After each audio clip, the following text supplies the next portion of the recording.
Hello, today I am going to print my Scottish print and I'm going to do it with rainbow rolling.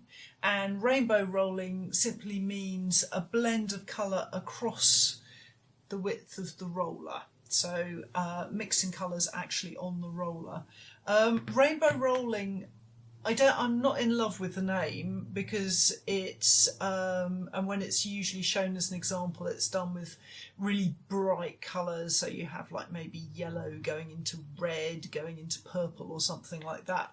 But actually it's a really useful technique and it can be a really subtle technique. So before I do the print, I just want to show you one of mine as an example of rainbow rolling. And this is a print in progress at the moment, so it's a little bit abstract.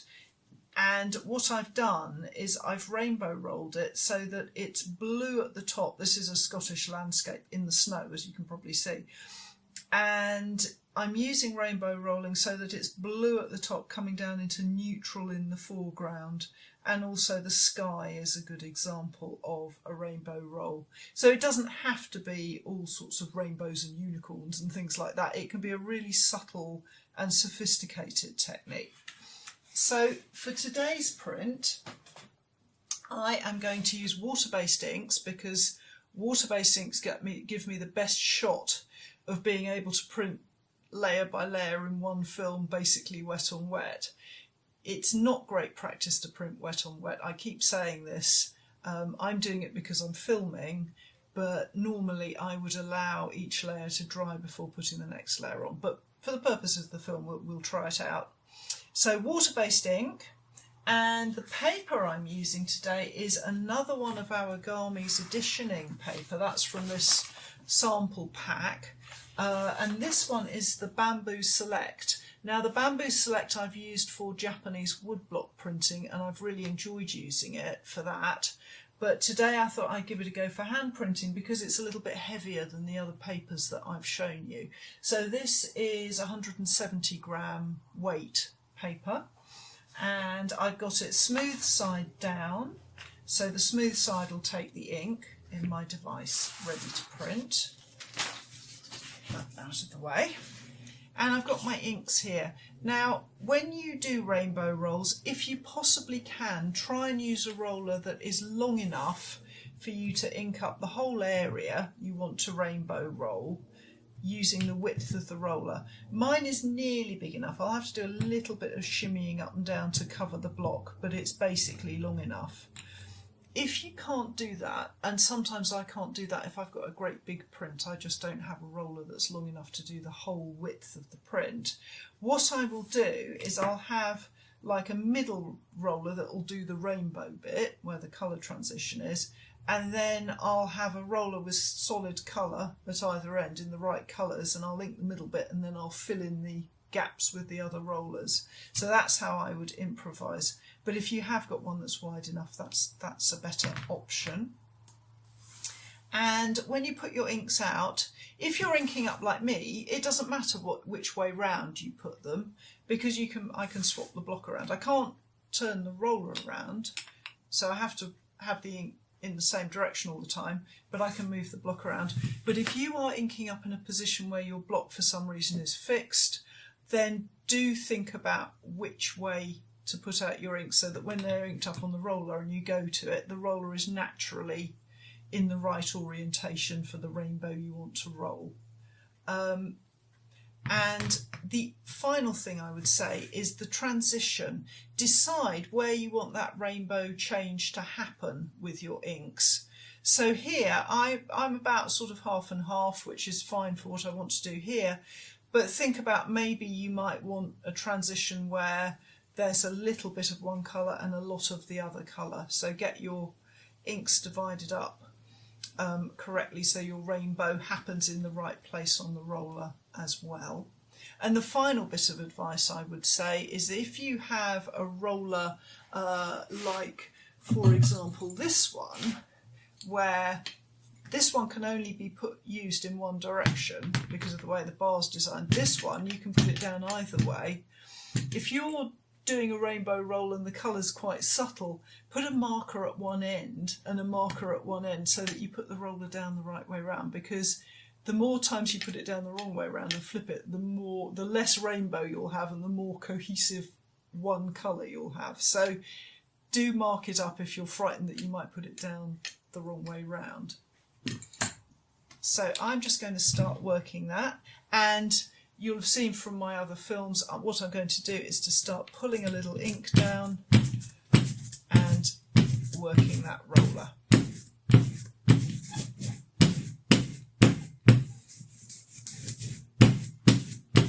And as I work it, so the transition starts to smooth out. Now, just to remind you, the reason I'm thumping it is not to give Ben grief with the sound. It's so that the roller rolls all the way around. If I just push it back and forth, it's only the roller isn't travelling a whole circuit, it's just rocking back and forth and not distributing the ink.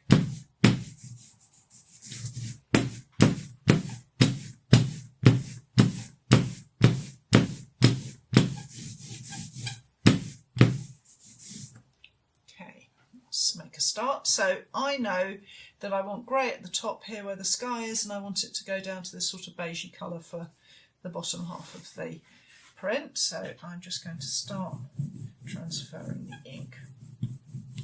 And as I say, I am just shimmying it a little bit up and down so that I can catch the stones at the bottom and the top of the sky.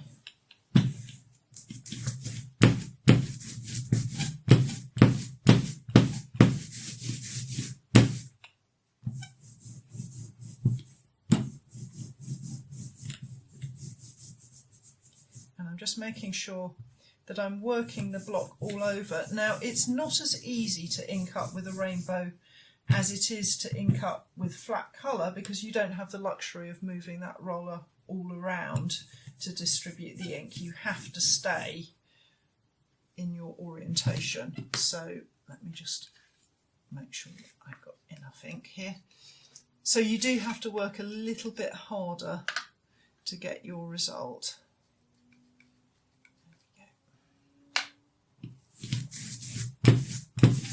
So just take your time.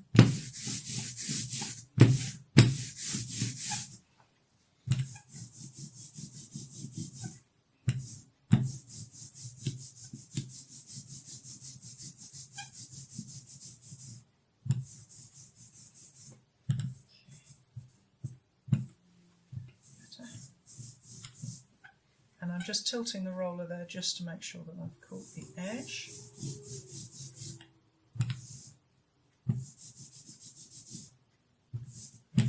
A little bit of resist in the middle there, so I'm just taking my time. That's it, got it. So ink up. And I think that taking your time is often the kind of almost the best advice that I can give you for inking up. Okay, don't rush it. And I've got a couple of bits there that I'm just going to wipe with my finger because I don't want those to transfer. And then I can start taking the impression. I'm just going to pop that into my registration device and bring that down. And I'm going to use a bit of baking parchment between the Baron. I'm using my bamboo Baron, but as I showed you, plastic ones are available as well.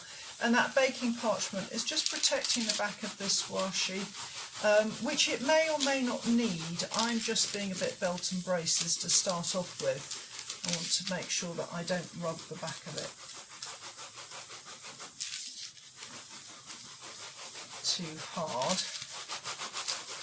I'll probably forget to use it in a minute. Anyway, let's start off well. Okay, now that's looking very nice. And I'm just going to catch down, let me move that out of the way. I'm just going to make sure that I've caught down my edges. Now, this washi paper, the other characteristic of it is it's very responsive. It takes the ink very well. So although this is 170 grams, so a heavier paper, it's taking that ink nicely. And we have the transition from grey to beige. Now, it's quite scanty here, And as I'm sure you're sick of me saying now, I like scanty inking, so I'm not going to address that. If you look back at my video about printing glitches, there I could talk a bit more about getting a very full coverage. So look at that if you're interested in that completely full coverage. But I'm happy with that. That's great. So that's my first layer printed, and I can move on to the second one. By magic, I am now ready to start the second layer. I've got my colours out here again as before, and I'm going to start inking up the next layer of my print. Now, the nice thing about rainbow rolls is that they can be really useful for my kind of printing, which is to say landscape printing, for creating a sense of distance and depth to the painting. So you get more bang for your buck because you get a change of colour across one layer of inking. So you have a bit more going on from that point of view, but also it allows you to play with contrast and tone in a landscape, let's say. So the further things are away, they tend to be paler in colour, but also more importantly, there's a lot less contrast between tone as well. So you can use rainbow rolling for playing with tone and colour. So I'm just going to pull these ones down and start rolling them out.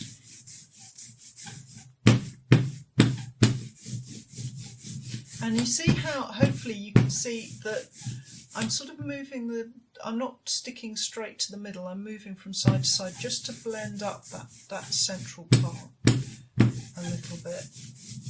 Now, because I'm using two colours, I've actually got quite a lot of roller to play with and two colours to keep it simple. The more colours you have in your rainbow, the less easy it will be to blend those colours together, because you don't have any sort of shimmy room, for want of a better technical term, to move the roller around to mix the colours. So just be aware that the more colours you have, the more diligent you will have to be about rolling out. So let me check. I've got my paler colour up at the top and this darker bluey colour down at the bottom.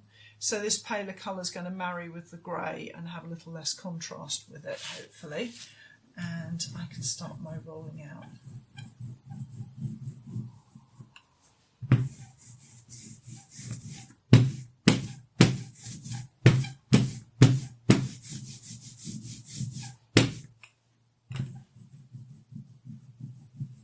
And I'm just taking care, because these have got fine detail on, it's important not to try and work with too much ink, so thin applications of the roller until you have just enough ink. And the other good benefit of always try and use, even if you're not doing a rainbow roll, always try and use a largish roller if you've got a lot of detail like this, because you're far less likely to go down into the dead space. The wide roller, it acts like a sort of, the line is like a bridge holding the width of the roller up, and the narrow roller is much more likely to tip into areas you don't want it to. So if you're inking a whole block, then a wide roller it's quite a good investment to have. Okay.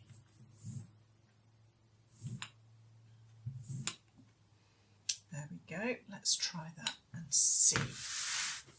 You know, as you know from my other demonstrations, I would rather come back and ink twice than put too much ink on to start with. So I'm going to start with this and see how I go. And I'm just going to use my fingers, you probably see from my horrible hands, just to get rid of any ink in the dead space. Okay. And looking at that, I can just see, I've just noticed I've got a little bit of lino on there. So that would have caused one of those little white spaces that I showed you about in the video about correcting inking mistakes. So I now need to go over it again to get rid of that little glitch. There we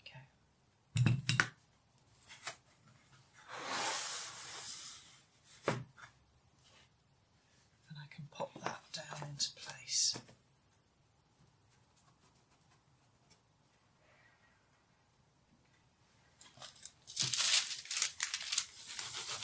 So this bamboo paper, what I like about it is it's very responsive, but it's got a lovely kind of blankety feel. It's absolutely brilliant for embossing as well, if you like the idea of putting an emboss on your prints. It's very, very good for that.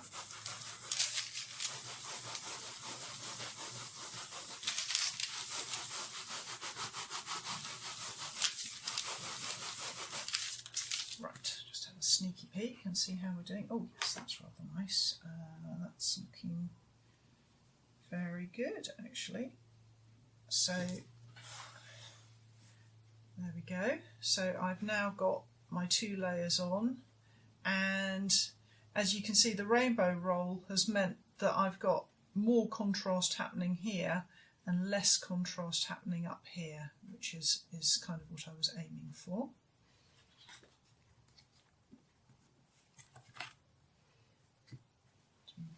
Out of the way, and then we're going to go to the final layer. Now the final layer is going to be very bold. I'm going to use black because it's quite a dramatic graphic print. I wouldn't use black in the normal course of events when I'm being naturalistic, but since we've gone for this kind of very kind of non-naturalistic in a way colour scheme, I'm not worried about putting black on the top of that. But I'm not going to use exclusively black. I'm going to blend a little bit of dark grey at the top into the black, so I'm going to move on to that next.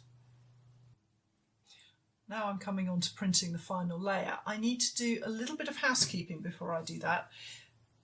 When we looked at preparing lino for printing, one of the things I talked about is the Hessian backing and how if any stray hairs got through from the backing, they would transfer onto the print.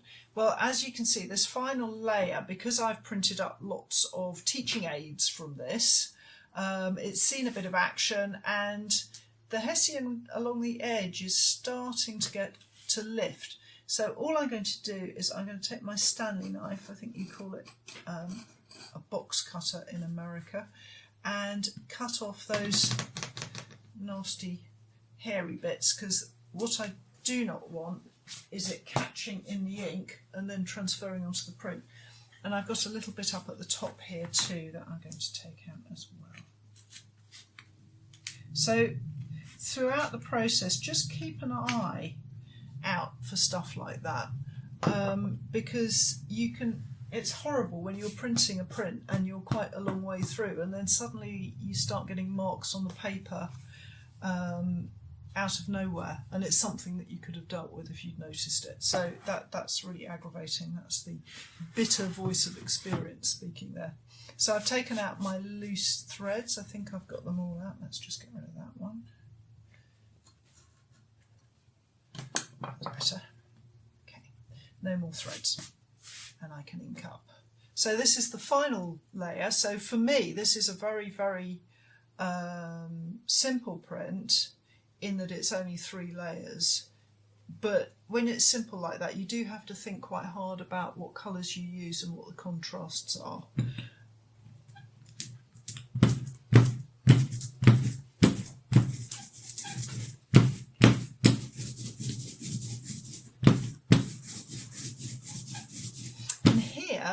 What I think I might do is to move the roller a bit more from side to side, because I might mix out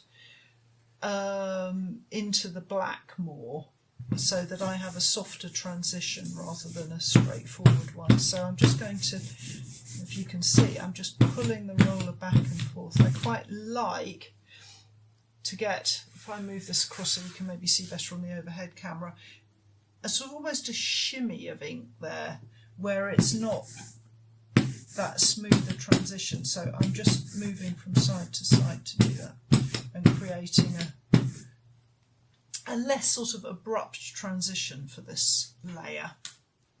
So let me try that. And this is the most detailed block of all, so it will take the least ink, and I'll have to be the most careful about inking it up. So let me get it the right way around so that the paler end is at the top of the image. And I'm just going to start working with that across the block. Now, I've been very straightforward about this and just working from side to side across the block. Of course, rainbow rolls can go in any direction, and I quite often do them in an arc as well, where I'm moving the roller around on itself. And that can be quite a good effect. I sometimes use that in a cloud, where I've got a cloud which has got a sort of dark shadow at the base going to paler, and I will roll it in an arc to get some movement in the colour transition. Okay, so I think we're there. And I'm going to be really careful and check this one thoroughly to make sure I haven't got any ink in the wrong places. There we go. So no hairs, no ink in the wrong places, and I think it's got a good coverage. If you remember, I said if you ever want to check that you fully inked the block and you can't see it quite clearly, tip it to the light and just check that the whole block is a uniform shininess, and then you know you've got ink all over everywhere.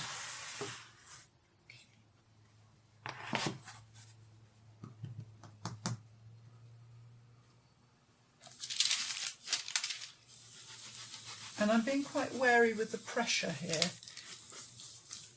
I'm not pressing too hard because this is the most detailed block, and if you remember, the bigger area of lino you're printing, the more pressure you need, and if there's a lot of lino cut away, the less pressure you need. And I'm being very careful to hold my baron so that it's the flat of my hand doing the work, so my baron doesn't tip into the dead space. It gives me a nice even pressure across the print. Look and see how I'm doing. That's looking good. So a little bit more pressure, I think, and then we'll be there.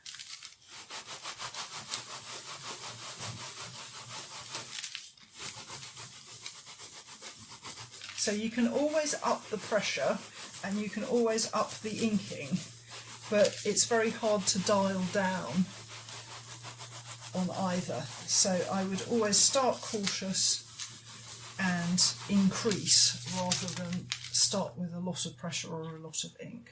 Okay, so if I peel that off, I like the bottom bit here, but there's not quite enough ink going on up here. I think that the dark could be a little bit higher up. So what I'm going to do is I'm going to do a second inking of this, and I'm going to put a bit more ink on, and I'm just going to shunt the transition a little bit higher up the block.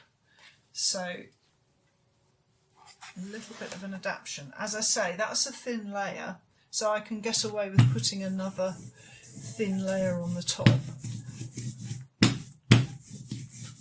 So I just want to make sure that I've got some grey. I've got a little sort of thin bit in the middle there which I want to address, so I'm just going to move a little bit of that grey down and make an adjustment.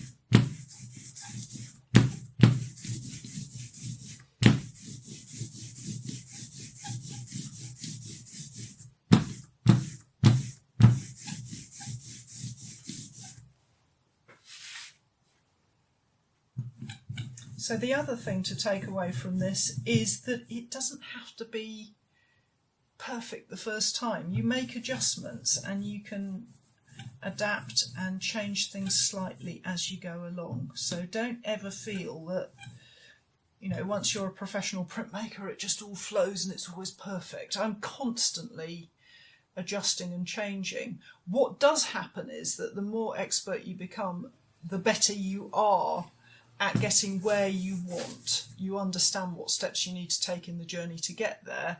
It doesn't mean that journey is like a completely straightforward journey. It's just that you have better navigation the more expert you become, is perhaps a good way of putting it. Just move that out of the way.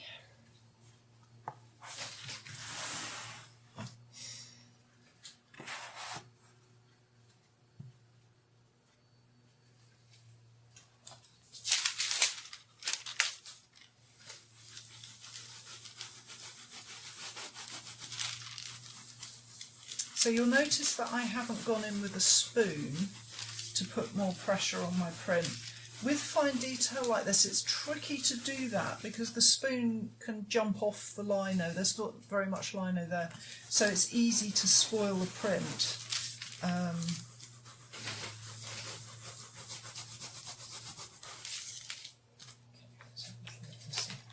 That's better, that's bolder. So I'll take that off and put it down.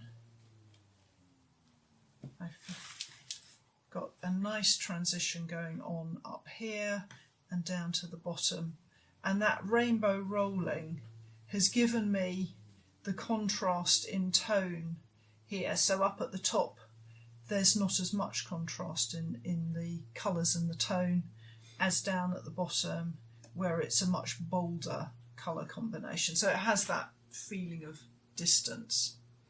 So that's a sort of example of a rainbow roll print where every layer is rainbow rolled. And I don't know if you can hear that, but that's my neighbour cutting his grass out there. Apologies about that. So yeah, this had rainbow roll on every layer. Doesn't mean you have to do that. It can just be on one layer or a couple of layers, but it's another sort of way of doing things that gives you a bit more bang for your buck. So I hope you've enjoyed that, and I hope you'll join me again.